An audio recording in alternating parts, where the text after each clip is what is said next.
পিতা ছিলেন মহাবিশ্বের সবচেয়ে জ্ঞানী সত্তা। আল্লাহ রাব্বুল আলামিন তাকে জ্ঞান শিক্ষা দিয়েছেন, সমস্ত জ্ঞান। তবে তার সমস্ত জ্ঞান আর এই মহাবিশ্বের সমস্ত জ্ঞান আল্লাহর জ্ঞানের তুলনায় কতটুকু জানেন?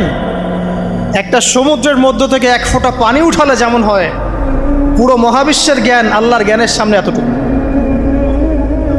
আল্লাহ পাকের জ্ঞান এত অসীম, পুরো মহাসাগরের মধ্য থেকে এক ফোঁটা পানি তুললে, ওই যে এক ফোঁটা পানি তুললেন, এটা মহাবিশ্বের জ্ঞান, আর বাকি সমস্ত পানি এটা আল্লাহ পাকের জ্ঞান। ঠিক দুনিয়ার জীবনের এক্সাম্পলটা এমনই।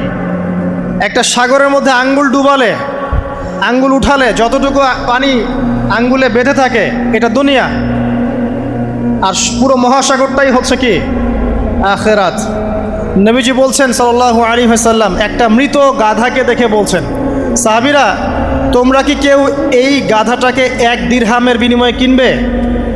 কান কাটা, মৃত, গলে আছে, এই গাধাটাকে কিনবা 1 দিরহাম দিয়ে?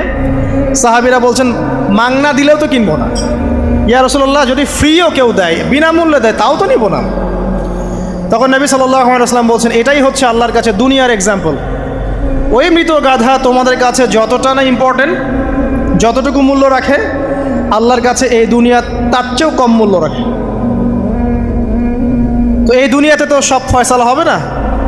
আমরা তো হতাশ হয়ে যাই না যে দুনিয়াতে এমন কেন, এটা কেন, ওইটা কেন। দুনিয়া এটারই জায়গা।